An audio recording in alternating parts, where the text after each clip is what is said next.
Malam di Semarang selalu punya cara sendiri untuk terasa hidup. Lampu-lampu jalan berpendar redup, kendaraan lalu lalang tak pernah benar-benar sepi, dan di antara hiruk-pikuk itu, ada satu warung kecil yang entah kenapa selalu menarik perhatian. Warung bakso itu tidak besar, bahkan bisa dibilang sangat sederhana. Hanya tenda dengan terpal lusuh, beberapa bangku kayu panjang, dan meja yang permukaannya sudah dipenuhi goresan waktu. Di bagian depan, tergantung papan kayu tua bertuliskan bakso Pak Jatmiko. Tulisan itu mulai pudar, seolah sudah terlalu lama dibiarkan menghadapi panas dan hujan tanpa perawatan. Namun, ada satu hal yang membuat warung itu berbeda. Warung itu tidak pernah sepi. Setiap malam, selalu saja ada pembeli. Entah itu pekerja malam, pengemudi ojek online, atau orang-orang yang kebetulan lewat. Mereka datang, duduk, makan, lalu pergi, bergantian, tanpa henti. Seolah-olah ada sesuatu yang memanggil mereka untuk singgah. Aku mulai memperhatikan warung itu sejak beberapa hari terakhir, bukan tanpa alasan. Ada sesuatu yang terasa janggal, meski sulit dijelaskan dengan kata-kata. Namaku Doni. Pekerjaanku sebagai ojek online membuatku sering berkeliling kota sampai larut malam. Biasanya aku tidak terlalu peduli dengan warung-warung pinggir jalan seperti itu. Tapi entah kenapa, setiap kali aku melewati warung bakso Pak Jatmiko, perasaanku selalu tidak tenang. Awalnya, aku mencoba mengabaikannya. Mungkin cuma perasaan, pikirku waktu itu. Sampai akhirnya, malam itu aku berhenti. Bukan karena lapar, tapi karena penasaran. Aku memarkir motor di pinggir jalan, lalu melangkah. Mendekat, aroma kuah bakso langsung menyambut, hangat dan menggoda, seperti warung bakso pada umumnya. Tapi anehnya, ada aroma lain yang samar, tidak busuk, tapi juga tidak bisa disebut harum. Aku duduk di salah satu bangku kosong. Di sekitarku, beberapa orang sedang makan dengan lahap. Tidak ada yang tampak aneh dari mereka, semua terlihat normal. Lalu, dari balik gerobak, muncul seorang pria paruh baya. Dialah Pak Jatmiko. Wajahnya biasa saja, tidak menyeramkan, tidak juga mencurigakan. Tapi ada sesuatu di matanya, tatapan yang sulit dijelaskan. Seolah-olah ia selalu tahu sesuatu yang tidak diketahui orang lain. Mau pesan, Mas? Tanyanya pelan. Aku mengangguk singkat. Bakso satu, Pak. Ia tidak banyak bicara, tangannya bergerak cepat, mengambil mangkuk, menuangkan kuah, lalu memasukkan bakso satu persatu dari dalam panci besar yang mengepul. Aku memperhatikan, entah kenapa, jumlah bakso di dalam panci itu terlihat terlalu banyak. Padahal, pembeli terus datang dan pergi. Harusnya, stoknya berkurang. Tapi setiap kali aku melirik ke arah panci itu, isinya tetap sama, penuh. Tidak berkurang sedikit pun. Aku mencoba menepis pikiran itu. Mungkin aku salah lihat. Mangkuk bakso diletakkan di depanku. Uap panasnya naik perlahan, membawa aroma yang menggugah selera. Sekilas, tidak ada yang aneh. Semua terlihat seperti bakso pada umumnya. Aku mengambil sendok. Kuahnya terasa hangat di tenggorokan. Rasanya enak. Bahkan bisa dibilang sangat enak. Tapi, tetap saja, perasaan itu tidak hilang. Aku kembali melirik ke arah panci besar di samping Pak Jatmiko. Seorang pembeli baru datang, memesan 2 porsi. Pak Jatmiko mengambil bakso lagi, lalu pembeli lain datang. Diambil lagi, dan lagi, namun jumlahnya tetap sama. Akhirnya, aku tidak bisa menahan diri. Pak, panggilku. Pak Jatmiko menoleh pelan. Iya, aku ragu sejenak, tapi rasa penasaran lebih kuat. Ini baksonya, kok nggak pernah habis ya? Pertanyaan itu keluar begitu saja. Beberapa detik, suasana terasa diam. Bahkan suara kendaraan di jalan seperti menjauh. Pak Jatmiko menatapku, lalu, ia tersenyum. Senyum yang tipis. Terlalu tipis. Rezeki itu, ada jalannya sendiri, nak. Jawaban yang sederhana, terlalu sederhana. Aku mencoba tertawa kecil, menutupi rasa tidak nyaman. Iya juga, Pak. Laris terus ya, tapi dalam hati. Aku tahu, itu bukan jawaban. Aku kembali makan, tapi fokusku sudah hilang. Setiap suapan terasa berbeda sekarang. Bukan karena rasanya berubah, tapi karena pikiranku tidak bisa berhenti memikirkan panci itu. Kenapa tidak pernah habis? Kenapa jumlahnya selalu sama? Dan kenapa, setiap kali aku mencoba memperhatikan lebih lama, rasanya seperti ada yang tidak ingin aku melihat terlalu jauh. Aku mempercepat makanku. Entah kenapa, aku ingin segera pergi dari sana. Setelah selesai, aku berdiri dan membayar. Pak Jatmiko menerima uangku tanpa banyak bicara. Saat aku berbalik hendak pergi, aku sempat melirik sekali lagi ke arah panci itu. Dan di saat itulah, aku merasa seperti melihat sesuatu bergerak. Bukan karena kuahnya mendidih.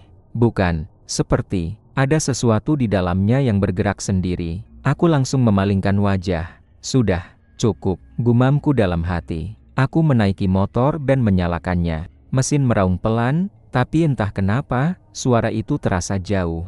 Kepalaku masih dipenuhi pertanyaan yang belum terjawab. Saat aku mulai menjauh, tanpa sadar aku melirik ke kaca spion. Warung itu masih terlihat. Lampunya tetap menyala redup. Dan Pak Jatmiko berdiri di sana, menatap ke arahku. Tidak bergerak, tidak berkedip. Hanya berdiri, sambil tersenyum tipis yang sama seperti tadi. Perasaanku langsung tidak enak. Aku mempercepat laju motor, meninggalkan warung itu sejauh mungkin. Tapi malam itu, satu hal mulai aku sadari. Rasa penasaran yang seharusnya berhenti, justru semakin dalam. Dan entah kenapa, aku yakin, ini baru awal. Malam berikutnya di Semarang terasa berbeda. Udara lebih dingin dari biasanya, dan jalanan yang kemarin terasa hidup kini seperti menyimpan sesuatu yang tidak ingin terlihat.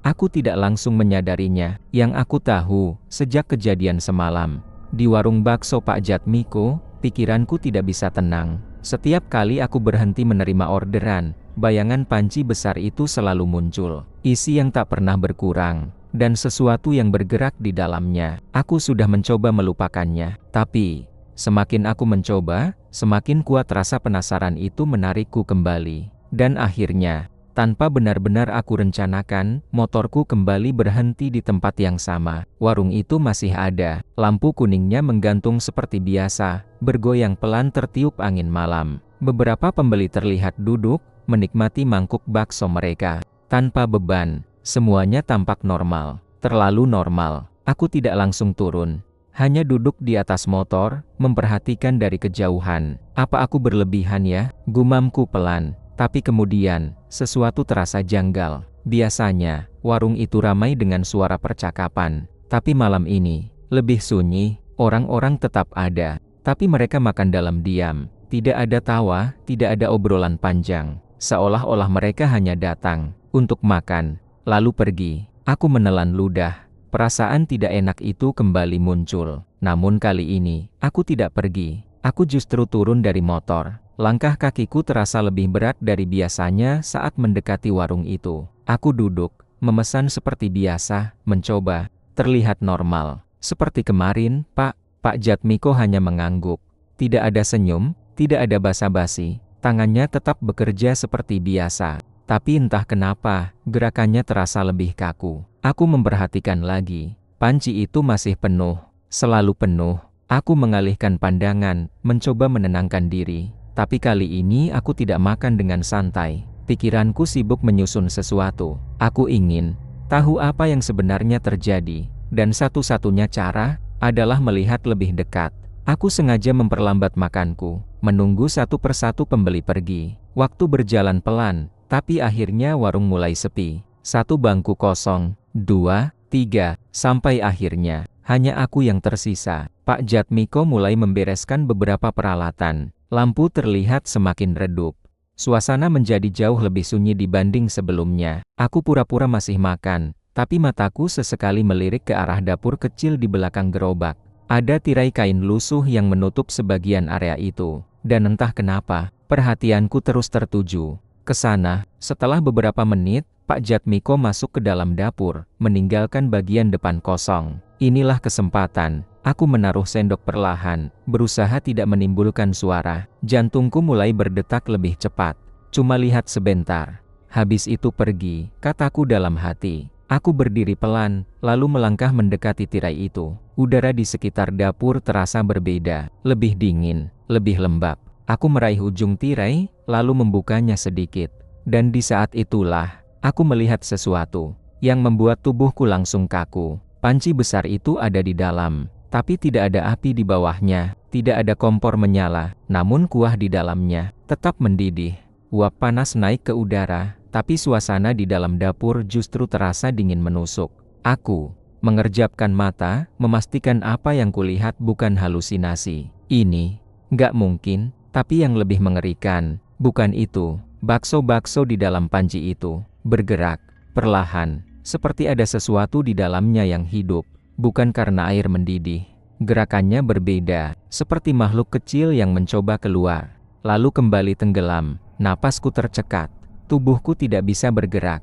Aku ingin mundur, tapi kakiku seperti menancap di lantai. Lalu tiba-tiba, salah satu bakso itu bergetar lebih kuat, dan perlahan, permukaannya seperti membuka. Aku hampir berteriak, tapi suaraku tertahan di tenggorokan. Tiba-tiba tutup itu. Suara dingin muncul dari belakangku. Aku langsung membalikkan badan. Pak Jatmiko berdiri di sana, entah sejak kapan. Matanya menatap lurus ke arahku, tanpa ekspresi, tanpa ampun. Aku mundur satu langkah, tanganku gemetar. Pak, itu apa? Suaraku hampir tidak terdengar. Ia melangkah mendekat perlahan. Bukan urusanmu, nada suaranya datar. Tapi justru itu yang membuatnya terasa lebih menakutkan. Aku mencoba menelan ludah. Tapi, itu bukan bakso biasa, Pak. Beberapa detik, tidak ada jawaban. Hanya suara pelan dari dalam dapur. Suara air mendidih. Dan sesuatu yang bergerak. Pak Jatmiko menatapku lebih dalam. Lalu, senyum itu muncul lagi. Senyum tipis yang sama seperti semalam. Kamu terlalu banyak lihat. Aku mundur lagi. Perasaanku benar-benar tidak enak sekarang. Aku cuma penasaran, Pak. Ia menggeleng pelan. Penasaran itu kadang mahal harganya. Suasana tiba-tiba terasa semakin dingin. Aku bisa merasakan bulu kuduku berdiri. Ada sesuatu yang salah di tempat ini. Sangat salah. Aku tidak ingin tahu lebih jauh lagi. Tanpa banyak bicara, aku langsung mengambil jaketku dan berjalan cepat keluar dari warung. Aku bahkan tidak sempat berpamitan. Yang aku inginkan cuma satu, menjauh. Sejauh mungkin dari tempat itu. Saat aku menyalakan motor, tanganku masih gemetar. Mesin sempat mati sekali sebelum akhirnya menyala. Aku langsung tancap gas, tidak berani menoleh ke belakang. Tidak ingin melihat apapun lagi. Namun, saat aku melewati tikungan dan tanpa sengaja melirik ke kaca spion, aku melihat sesuatu. Di depan warung itu, Pak Jatmiko masih berdiri, menatap ke arahku. Dan di belakangnya, di dalam bayangan dapur yang gelap, terlihat sesuatu bergerak. Bukan manusia, dan malam itu, aku akhirnya sadar, apa yang kulihat semalam, bukan kebetulan, dan apa yang ada di dalam panci itu, bukan sekadar makanan.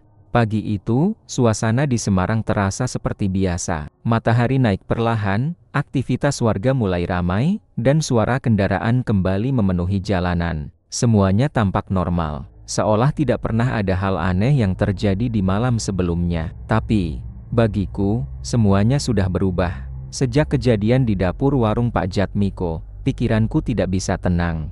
Setiap kali aku menutup mata, bayangan panci itu kembali muncul. Air yang mendidih tanpa api, dan sesuatu yang bergerak di dalamnya. Aku tahu, kalau aku tidak mencari tahu, rasa penasaran ini tidak akan pernah hilang. Namun, kali ini aku sadar, aku tidak bisa menghadapi ini sendirian. Aku butuh seseorang yang tahu. Seseorang yang mungkin pernah melihat, atau setidaknya, mendengar sesuatu tentang warung itu. Dan dari semua orang di sekitar sana, hanya satu nama yang terlintas di pikiranku. Bu Lastri, seorang wanita tua yang tinggal tidak jauh dari lokasi warung.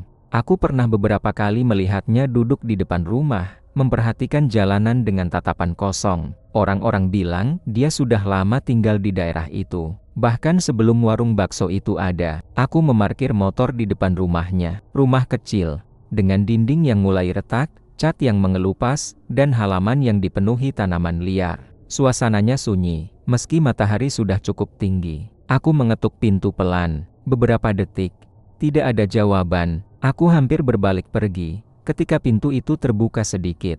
Bu Lastri muncul dari baliknya. Matanya langsung menatapku, tajam. Seolah sudah tahu tujuanku datang ke sana. Kamu, dari warung itu ya? Aku terdiam. Pertanyaan itu terlalu tepat.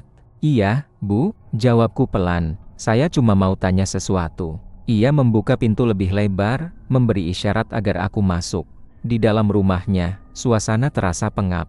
Cahaya matahari hanya masuk sedikit dari jendela kecil. Bau kayu tua dan debu memenuhi ruangan. Bu Lastri duduk di kursi kayu, sementara aku di depannya. Beberapa saat, tidak ada yang bicara. Sampai akhirnya, aku membuka suara. Bu, warung bakso itu, sebenarnya kenapa? Bu Lastri tidak langsung menjawab. Ia menunduk, lalu menghela napas panjang. Kamu sudah lihat, ya? Pertanyaan itu membuat tenggorokanku terasa kering. Aku mengangguk pelan. Semalam, saya lihat sesuatu di dapurnya. Bu Lastri memejamkan mata sejenak. Seolah-olah, ia sudah menduga semuanya. Harusnya kamu tidak ke sana lagi, katanya pelan. Tempat itu, bukan tempat orang biasa. Aku menelan ludah. Maksudnya, Bu, ia menatapku lagi. Kali ini lebih dalam. Warung itu, dulu bukan milik Jatmiko. Jantungku langsung berdegup lebih cepat. Dulu, ada orang lain yang punya, namanya Pak Wirono. Nama itu terasa asing, tapi cara Bu Lastri menyebutnya membuatku yakin ada sesuatu yang besar di baliknya. Dia juga jualan bakso? Tanyaku. Bu Lastri mengangguk. Awalnya biasa saja, sama seperti warung lain. Sepi, kadang ramai, tidak ada yang aneh. Ia berhenti sejenak, seolah mengingat sesuatu. Tapi semuanya berubah setelah dia mulai mencari jalan pintas. Aku menatapnya tanpa berkedip. Jalan pintas? Bu Lastri tersenyum tipis. Bukan senyum senang, tapi lebih seperti rasa pahit. Pesugihan. Kata itu membuat suasana langsung terasa lebih berat. Aku pernah mendengar tentang itu. Tentang perjanjian dengan sesuatu yang bukan manusia. Demi kekayaan atau keberuntungan. Tapi, pesugihan seperti apa, Bu? Bu Lastri menggeleng pelan. Tidak ada yang tahu pasti. Dia tidak pernah cerita. Tapi sejak itu, warungnya berubah. Berubah bagaimana? Ramai? Jawabnya cepat. Sangat ramai. Bahkan lebih ramai dari sekarang. Aku langsung teringat warung Pak Jatmiko. Dan, baksonya? Tanyaku hati-hati. Bu Lastri menatapku lama. Tidak pernah habis. Aku terdiam. Jawaban itu sama persis dengan yang kulihat sekarang. Awalnya orang-orang senang. Lanjutnya, murah, enak, selalu ada. Tapi lama-lama, mulai ada yang aneh. Aneh gimana, Bu? Ia menarik napas dalam. Orang-orang yang sering makan di sana mulai sakit. Tubuhku langsung merinding. Sakit? Seperti apa? Perut mereka? Jawab Bu Lastri pelan. Katanya, seperti ada yang bergerak di dalam. Aku langsung teringat sesuatu. Gerakan di dalam panci itu. Lalu, apa yang terjadi? Sama Pak Wirono? Bu Lastri tidak langsung menjawab. Ia hanya menatap ke arah jendela, seolah melihat sesuatu di luar sana. Dia hilang. Satu kalimat itu terasa sangat berat. Hilang. Ia mengangguk. Suatu malam, warungnya tutup lebih awal. Besoknya, sudah tidak ada. Orangnya tidak ditemukan. Tidak ada jejak. Seolah ditelan bumi. Aku menelan ludah. Terus, warung itu beberapa bulan kosong, jawab Bu Lastri. Sampai akhirnya, Jatmiko datang. Namanya disebut dengan nada yang berbeda. Lebih pelan, lebih hati-hati. Dia bilang beli tempat itu dari orang jauh. Tidak banyak tanya, langsung buka usaha. Lagi, aku mulai mengerti kemana arah cerita ini. Dan, sejak itu semua terulang lagi. Ya Bu? Bu Lastri menatapku tajam. Kamu sudah lihat sendiri, kan? Aku terdiam. Tidak bisa menyangkal. Dia melanjutkan, lanjut Bu Lastri. Apapun yang dulu dilakukan oleh Wirono, sekarang ada di tangan Jatmiko. Ruangan itu tiba-tiba terasa semakin sempit. Berarti, itu memang bukan bakso biasa. Bu Lastri menggeleng pelan. Itu bukan sekadar makanan. Beberapa detik, suasana kembali sunyi. Aku mencoba mencerna semuanya. Bu, kalau itu pesugihan, berarti ada syaratnya, kan? Pertanyaan itu membuat wajah Bu Lastri berubah. Ia terlihat ragu, seolah-olah tidak ingin menjawab.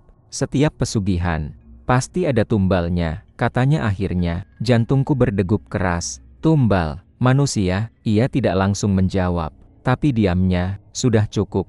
Aku merasakan hawa dingin merambat di tubuhku. Semua potongan mulai menyatu sekarang. Bakso yang tidak pernah habis, orang-orang yang sakit, pemilik yang menghilang, dan sesuatu yang hidup di dalam panci itu. Aku berdiri perlahan. Bu, kalau begitu, orang-orang yang makan di sana sekarang. Bu Lastri memotong sebelum aku selesai bicara. Kalau kamu masih ingin hidup tenang, katanya pelan, jangan kembali ke sana. Aku terdiam. Saran itu jelas. Tapi entah kenapa, kakiku terasa berat untuk benar-benar menjauh.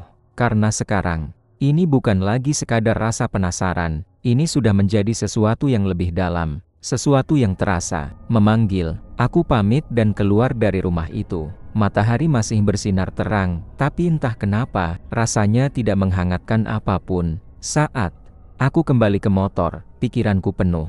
Tentang Pak Wirono, tentang Pak Jatmiko, dan tentang apa yang sebenarnya ada di balik warung itu. Aku menarik napas panjang, lalu menyalakan mesin. Harusnya aku pergi. Harusnya aku melupakan semuanya. Tapi jauh, di dalam hati, aku tahu, cerita ini belum selesai.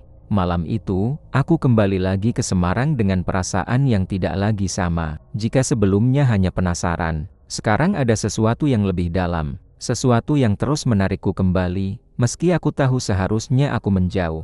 Kata-kata Bu Lastri masih terngiang jelas di kepalaku. Jangan kembali ke sana. Tapi semakin aku mencoba menghindar, semakin kuat dorongan itu datang. Seolah-olah ada yang ingin aku melihat lebih jauh, lebih dalam. Dan akhirnya, tanpa banyak berpikir lagi, aku kembali berdiri di depan warung bakso itu. Warungnya masih sama, lampu kuning redup, bangku kayu, gerobak tua, dan panci besar yang mengepul seperti biasa. Namun kali ini, suasananya terasa lebih sunyi, tidak seramai biasanya. Hanya beberapa pembeli yang duduk, makan tanpa banyak bicara. Bahkan suara sendok yang beradu dengan mangkuk terdengar lebih jelas dari biasanya. Aku tidak langsung duduk. Aku hanya berdiri di pinggir, memperhatikan. Mataku langsung tertuju pada panci itu. Penuh, selalu penuh, seolah-olah tidak pernah tersentuh oleh waktu. Pak Jatmiko berdiri di belakangnya, melayani pembeli seperti biasa. Wajahnya tenang, terlalu tenang. Seolah tidak ada apapun yang salah. Aku menarik napas dalam, lalu duduk. Seperti biasa, Pak, kataku pelan. Ia hanya mengangguk. Tidak ada senyum kali ini. Tidak ada basa-basi. Tangannya bergerak mengambil mangkuk. Menuangkan kuah, lalu memasukkan bakso dari dalam panci. Aku memperhatikan lebih serius sekarang. Setiap gerakannya, setiap detail kecil yang mungkin terlewat sebelumnya. Tapi tetap saja, semuanya terlihat normal. Terlalu normal, sampai akhirnya, mangkuk itu diletakkan di depanku. Aku menatapnya. Bakso-bakso itu tampak seperti biasa, bulat, kenyal, terendam kuah panas. Tapi sekarang aku tahu, di balik bentuk itu, ada sesuatu yang lain. Aku tidak langsung makan. Tanganku hanya memegang sendok, tapi mataku terus memperhatikan, menunggu, mencari sesuatu, dan waktu terasa berjalan lebih lambat dari biasanya. Satu pembeli pergi. Lalu satu lagi, sampai akhirnya, suasana kembali sepi. Aku melirik ke arah Pak Jatmiko. Ia sedang membelakangi aku, seolah sibuk dengan sesuatu di dekat panci. Inilah saatnya, aku berdiri perlahan, langkahku pelan, hampir tanpa suara. Aku mendekati gerobak, lebih dekat dari sebelumnya, dan kemudian, aku melihatnya, dengan mata kepalaku sendiri. Salah satu bakso di dalam panci itu, bergerak, bukan karena kuahnya mendidih. Gerakannya berbeda, lebih halus, lebih hidup. Napasku langsung tertahan. Aku menatap lebih fokus. Dan detik berikutnya, hal yang tidak mungkin terjadi. Permukaan bakso itu seperti berdenyut, lalu perlahan terbelah. Aku membeku, benar-benar membeku. Dari satu menjadi dua, tanpa dipotong, tanpa disentuh. Seolah-olah bakso itu hidup dan berkembang biak dengan sendirinya. Tubuhku langsung terasa dingin. Aku mundur satu langkah tanpa sadar. Ini nggak mungkin, tapi itu belum selesai. Bakso lain di dalam panci mulai ikut bergerak. Satu demi satu, perlahan, seperti mengikuti sesuatu, seperti merespons kehadiranku. Suara kecil mulai terdengar. Bukan suara air mendidih, lebih seperti bisikan, sangat pelan, hampir tidak terdengar. Tapi cukup untuk membuat bulu kuduku berdiri. Aku mencoba menenangkan diri. Mungkin aku salah lihat. Tapi saat aku menatap lagi, salah satu bakso itu mengembang, lalu kembali terbelah. Dan kali ini, aku melihat sesuatu di dalamnya. Gelap, bergerak, seperti sesuatu yang mencoba keluar. Tapi tertahan. Aku langsung mundur lebih jauh. Jantungku berdegup sangat kencang sekarang. Aku ingin pergi. Aku harus pergi. Tapi tiba-tiba sudah kubilang, jangan terlalu dekat. Suara itu muncul dari belakangku. Aku langsung berbalik. Pak Jatmiko berdiri di sana, lebih dekat dari yang kuduga. Matanya menatapku tajam. Tidak seperti sebelumnya. Sekarang, ada sesuatu di dalam tatapannya. Sesuatu yang gelap. Aku tidak bisa berkata apa-apa. Suaraku seperti hilang. Itu bukan untuk dilihat. Lanjutnya pelan. Aku menelan ludah. Pak, itu apa sebenarnya? Ia tersenyum tipis. Senyum yang kali ini terasa jauh lebih mengerikan. Rezeki. Jawaban itu membuat dadaku terasa sesak. Itu bukan rezeki, Pak, kataku lirih. Itu hidup. Beberapa detik, tidak ada jawaban. Hanya suara pelan dari dalam panci. Dan sesuatu yang terus bergerak di dalamnya. Lalu Pak Jatmiko melangkah mendekat. Semua yang hidup bisa dimanfaatkan, katanya pelan. Kata-kata itu membuat tubuhku merinding. Aku mundur lagi. Aku nggak mau tahu lagi, Pak. Ia berhenti, menatapku lama, lalu berkata dengan suara yang lebih rendah. Sekarang kamu sudah lihat. Jantungku seperti berhenti sesaat. Artinya, kamu sudah masuk. Aku tidak mengerti. Aturan apa, Pak? Ia tidak langsung menjawab.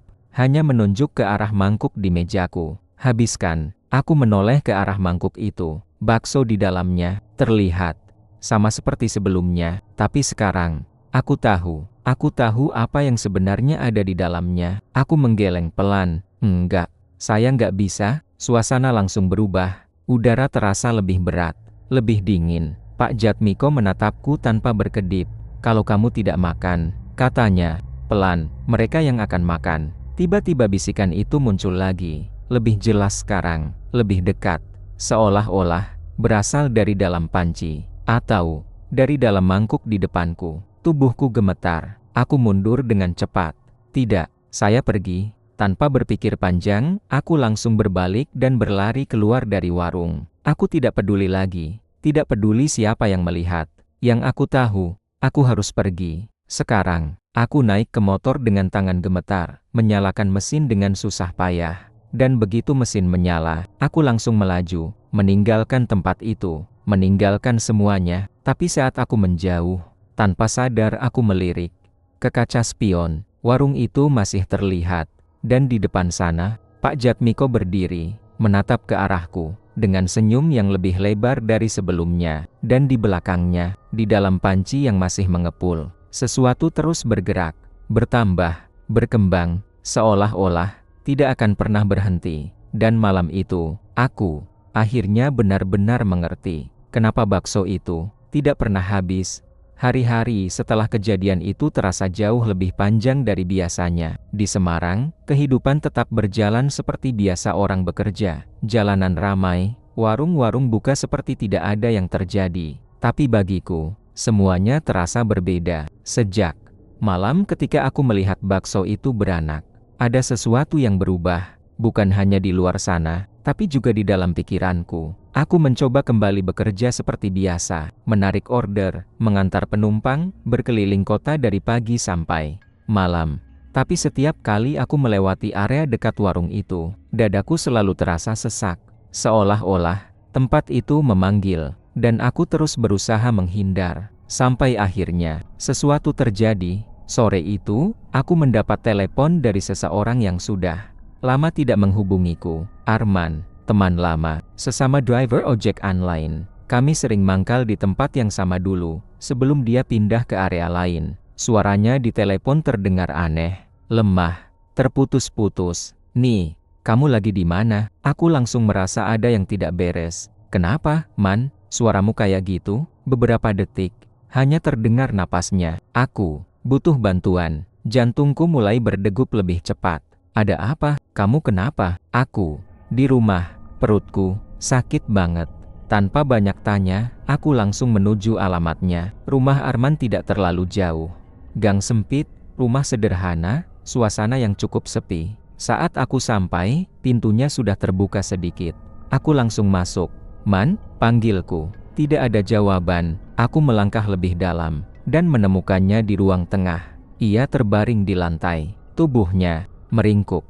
Tangannya memegangi perut dengan kuat. "Ya Allah, Man!" Aku langsung mendekat, mencoba membantunya duduk.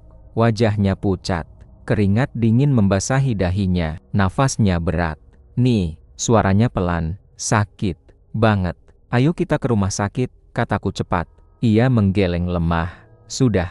Tadi siang, dokter bilang gak ada apa-apa." Aku terdiam. "Loh, terus ini kenapa?" Ia tidak langsung menjawab. Tangannya mencengkeram lenganku dengan kuat.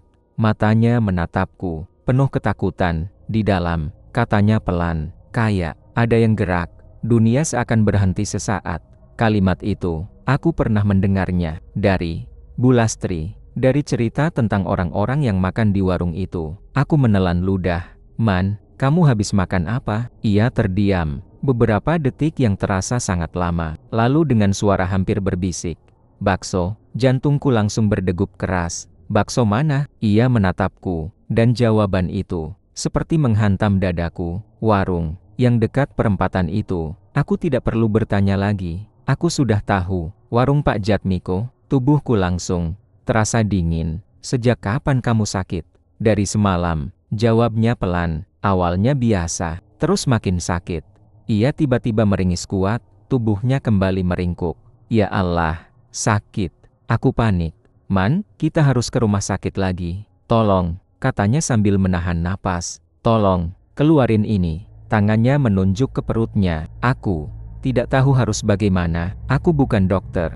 Aku bahkan tidak mengerti apa yang sebenarnya terjadi. Tapi satu hal yang pasti, ini bukan sakit biasa. Aku mencoba membantunya berdiri, tapi tiba-tiba tubuhnya menegang, matanya membelalak, napasnya tertahan. Man," ia tidak menjawab. Beberapa detik, sunyi, lalu tiba-tiba perutnya bergerak. Aku membeku, benar-benar membeku. Dari luar, terlihat jelas, ada sesuatu yang bergerak di dalamnya, seperti sesuatu yang mencoba keluar. Aku mundur refleks. Enggak mungkin, tapi itu nyata, sangat nyata. Arman menjerit pelan. "Keluarin, tolong." Suaranya hampir tidak terdengar. Aku ingin menolong, tapi tubuhku tidak bisa bergerak. Ketakutan menahanku di tempat. Beberapa saat kemudian, gerakan itu berhenti. Tubuh Arman melemas. Napasnya kembali pelan, tapi matanya masih terbuka, menatap kosong ke atas. Aku mendekat lagi dengan tangan gemetar. Man, ia masih hidup, tapi sangat lemah. Aku duduk di sampingnya, pikiranku kacau. Semua yang diceritakan Bu Lastri sekarang terjadi di depan mataku. Ini bukan sekadar cerita lama, ini nyata, dan sudah mulai memakan korban lagi. Aku menggenggam kepalaku. Ini semua karena warung itu. Suasana di rumah terasa semakin sunyi. Udara terasa berat.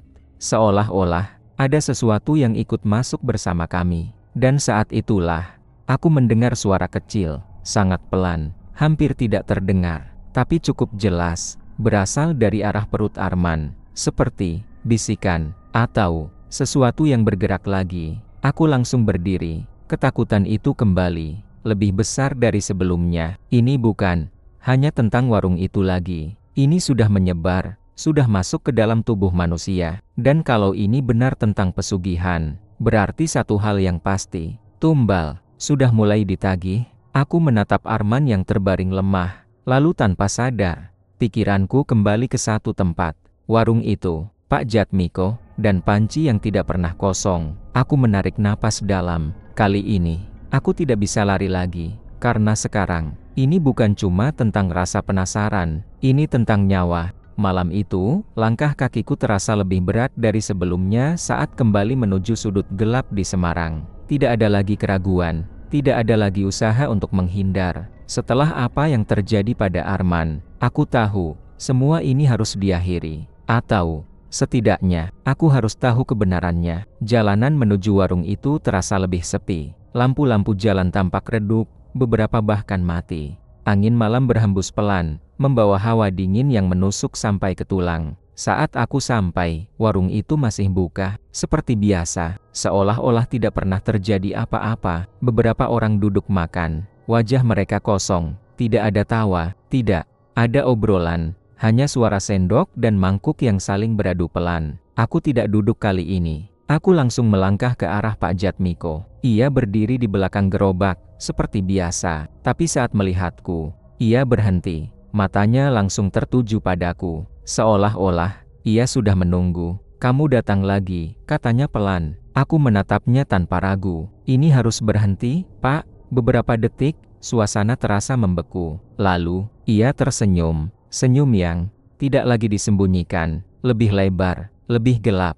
Tidak bisa, jawabnya singkat. Aku mengepalkan tangan. Orang-orang sakit gara-gara ini. Teman saya hampir mati. Pak Jatmiko tidak terlihat terkejut. Tidak juga merasa bersalah. Semua sudah ada jalannya. Katanya pelan, kamu hanya melihat sebagian. Aku menggeleng. Tidak, saya sudah cukup lihat. Aku melangkah lebih dekat.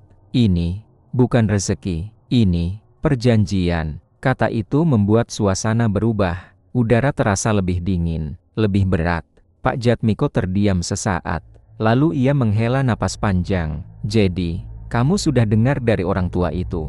Aku tidak menjawab. Tapi ia sudah tahu. Ia menoleh ke arah para pembeli. Pulanglah, katanya pelan. Aneh, tidak ada yang membantah. Satu persatu mereka berdiri dan pergi, tanpa bicara, tanpa menoleh. Seolah-olah mereka tidak punya kehendak sendiri. Beberapa detik kemudian, warung itu kosong, hanya aku dan dia. Lampu bergoyang pelan. Bayangan kami memanjang di tanah. Kalau kamu mau tahu, kata Pak Jatmiko pelan, ikut saya. Seharusnya aku menolak. Seharusnya aku pergi. Tapi kakiku tetap melangkah, mengikutinya ke belakang, menuju dapur. Itu lagi, tirai lusuh itu terbuka, dan hawa dingin langsung menyambut. Panci itu masih di sana, mendidih, tanpa api. Namun kali ini, suasananya berbeda, lebih gelap, lebih pekat. Seolah-olah ada sesuatu yang sedang menunggu. Pak Jatmiko berdiri di samping panci, lalu menatapku. Semua ini tidak terjadi begitu saja. Suaranya berubah, lebih berat, lebih dalam. Dulu, saya sama seperti kamu. Aku terdiam. Saya hanya orang biasa, jualan kecil, sepi, tidak cukup untuk hidup. Ia menunduk. Lalu, saya ditawari jalan. Aku sudah tahu kemana arah ini. Pesugihan, kataku pelan. Ia mengangguk. Tapi bukan seperti yang kamu bayangkan. Aku menatap panci itu. Lalu, seperti apa? Pak Jatmiko tersenyum tipis. Keseimbangan, aku mengernyit. Maksudnya, ia menunjuk ke arah panci. Mereka memberi, dan mereka juga mengambil. Seolah menjawab ucapannya, permukaan kuah itu bergerak, lebih kuat dari sebelumnya. Bakso-bakso di dalamnya bergetar. Awalnya, hanya sedikit, lanjutnya, cukup untuk membuat dagangan laris. Lalu, tanyaku, ia menatapku, lalu mereka mulai lapar. Suasana langsung terasa semakin dingin. Apa yang mereka minta? Tanyaku dengan suara tertahan. Ia tidak langsung menjawab, hanya menatapku dalam-dalam, lalu berkata pelan, manusia, jantungku langsung berdegup keras. Bukan, langsung, lanjutnya cepat. Awalnya hanya energi, dari orang-orang yang makan. Aku langsung teringat Arman, makanya mereka sakit. Kataku pelan. Pak Jatmiko mengangguk, tapi itu tidak cukup. Ia melangkah mendekati panci. Tangannya hampir menyentuh permukaan kuah, tapi tidak benar-benar masuk. Mereka butuh lebih. Aku mundur satu langkah, dan kalau tidak dikasih, ia menoleh. Matanya gelap. Mereka ambil sendiri. Beberapa detik, sunyi. Lalu aku bertanya, Pak Wirono, dia? Pak Jatmiko tersenyum tipis. Tidak kuat. Jawaban itu sudah cukup. Aku menelan ludah. Berarti sekarang Bapak yang menggantikan? Ia mengangguk pelan. Perjanjian itu tidak bisa dihentikan begitu saja. Aku menggeleng. Pasti ada cara. Ia tertawa kecil. Tawa yang tidak terdengar bahagia. Kalau ada, saya sudah lakukan dari dulu. Aku menatapnya. Lalu Arman, orang-orang itu. Ia diam. Beberapa detik kemudian, sudah menjadi bagian, katanya pelan. Darahku langsung terasa panas. Itu bukan jawaban. Aku melangkah maju. Kita bisa hentikan ini. Tiba-tiba panci itu berguncang, lebih kuat dari sebelumnya. Suara mendidih berubah menjadi suara aneh. Seperti banyak sesuatu yang bergerak bersamaan. Pak Jatmiko langsung menoleh. Wajahnya berubah. Mereka sudah tahu. Aku membeku. Tahu apa? Ia menatapku tajam. Bahwa kamu menolak.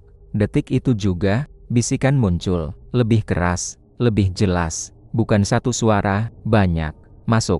Gantikan. Ambil. Tubuhku gemetar. Aku mundur perlahan. Enggak. Pak Jatmiko melangkah mendekat.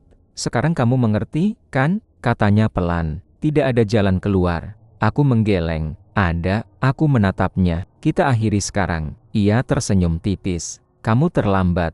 Tiba-tiba dari dalam panci, sesuatu muncul. Bukan bakso, bukan makanan. Sesuatu yang gelap, bergerak, dan perlahan naik ke permukaan udara. Di dalam dapur langsung terasa sangat dingin. Aku tidak bisa bergerak. Mataku terpaku pada panci itu. Dan saat itulah, aku sadar, perjanjian ini bukan hanya tentang Pak Jatmiko. Sekarang, aku sudah ikut terlibat. Malam itu menjadi titik yang tidak akan pernah bisa aku lupakan. Di sudut gelap Semarang, di dalam dapur sempit dengan panci yang terus mendidih tanpa api. Semuanya mencapai puncaknya. Aku berdiri kaku. Di hadapanku, sesuatu dari dalam panci itu mulai muncul ke permukaan. Bukan bakso, bukan sesuatu yang bisa dijelaskan dengan akal sehat. Gelap, bergerak, tidak memiliki bentuk yang jelas, tapi terasa hidup. Seolah-olah kumpulan dari sesuatu yang tidak seharusnya ada di dunia ini. Bisikan itu semakin keras, bukan lagi samar. Sekarang jelas, banyak suara, tumpang tindih, gantikan, masuk. Jadi bagian, tubuhku gemetar. Aku mundur satu langkah, tapi kakiku terasa berat. Seolah lantai di bawahku menahan, tidak ingin aku pergi. Pak Jatmiko berdiri di samping panci, wajahnya pucat. Untuk pertama kalinya, aku melihat ketakutan di matanya. "Mereka sudah memilih," katanya. Lirih, aku menatapnya. "Memilih siapa?" Ia tidak langsung menjawab, hanya menatapku. Dan saat itulah, aku mengerti. Tidak, aku menggeleng pelan. "Bukan saya." Bisikan itu semakin mendesak. Udara semakin dingin. Napas terasa berat. Sudah waktunya. Suara-suara itu menyatu. Aku memaksa tubuhku bergerak mundur. Enggak, ini harus berhenti. Aku menoleh cepat ke sekitar dapur. Mataku menangkap satu hal, kompor minyak di sudut, dan kain lap kering yang tergantung di dekatnya. Tanpa berpikir panjang, aku meraihnya. "Kalau ini sumbernya, kita hancurkan." Pak Jatmiko langsung tersentak.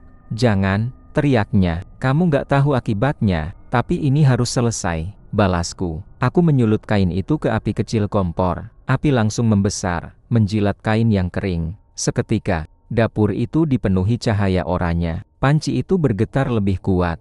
Suara di dalamnya berubah. Bukan lagi bisikan, tapi jeritan. Aku melemparkan kain yang sudah terbakar itu ke arah panci. Detik itu juga api menyambar. Bukan hanya panci, tapi seluruh dapur. Seolah-olah tempat itu memang menunggu untuk terbakar. Pak Jatmiko berteriak, "Apa yang kamu lakukan?" Tapi aku tidak mundur. Aku berdiri di sana, menatap panci yang kini dilahap api. Dan di dalamnya, sesuatu itu bergerak liar. Lebih jelas sekarang, lebih nyata, seolah-olah mencoba keluar. Sebelum semuanya terlambat. "Cukup," gumamku pelan. Api semakin membesar, menjalar ke dinding, ke atap, ke seluruh warung. Asap mulai memenuhi ruangan. Napas terasa sesak. Pak Jatmiko jatuh berlutut. "Ini belum selesai," katanya dengan suara putus-putus. "Mereka tidak akan pergi." Aku menatapnya. "Mungkin," jawabku pelan. "Tapi setidaknya, bukan di sini." Suara runtuhan mulai terdengar. Kayu-kayu terbakar. Atap mulai roboh. Aku berbalik, lalu berlari. Keluar dari dapur. Udara malam langsung menyambut, tapi di belakangku, api sudah membesar. Warung itu terbakar habis. Orang-orang mulai berdatangan dari kejauhan. Teriakan terdengar, tapi aku tidak peduli. Aku hanya berdiri di seberang jalan, menatap kobaran api yang melahap tempat itu. Tidak ada tanda-tanda Pak Jatmiko keluar. Ia menghilang bersama semuanya. Dan di tengah kobaran itu, aku bersumpah, aku masih mendengar suara samar, tertawa. Hari-hari setelah kejadian itu terasa aneh. Warung itu sudah tidak ada, hanya sisa arang dan puing. Orang-orang mulai melupakan, menganggap itu hanya kebakaran biasa. Arman perlahan membaik. Rasa sakitnya hilang. Seolah-olah sesuatu di dalam dirinya ikut lenyap bersama api malam itu. Dan aku mencoba kembali hidup normal. Mencoba melupakan semuanya. Tapi jauh di dalam hati, aku tahu, ini belum benar-benar selesai. Beberapa minggu kemudian, aku sedang berkendara melewati jalan lain di bagian kota yang berbeda di Semarang. Tempat yang jarang kulewati, dan di sanalah Aku melihatnya, sebuah warung baru, tidak besar, tidak mencolok, tapi terasa sangat familiar. Langkahku melambat, mataku terpaku pada papan kayu di depannya. Tulisan itu masih baru, tapi kata-katanya membuat darahku terasa dingin. Bakso jumbo dijamin selalu ada. Aku terdiam, napas terasa berat. Perlahan, aku melangkah mendekat. Lampu kuning menggantung di atasnya, bergoyang pelan, persis seperti sebelumnya. Dan di dalam, seorang pria berdiri di belakang gerobak. Wajahnya tidak jelas, tertutup bayangan. Tapi saat aku menatap, ia perlahan mengangkat kepala dan tersenyum. Senyum yang terlalu familiar. Dari dalam panci, uap panas naik perlahan. Dan di balik uap itu, aku melihat sesuatu bergerak. Pelan, hidup. Bisikan itu kembali, lebih pelan, lebih dekat. Pembeli datang. Lagi, tubuhku membeku. Dan saat itu juga, aku sadar, api mungkin bisa menghancurkan tempatnya, tapi tidak dengan apa yang ada di dalamnya, karena pesugihan itu tidak pernah benar-benar berakhir. Ia hanya berpindah.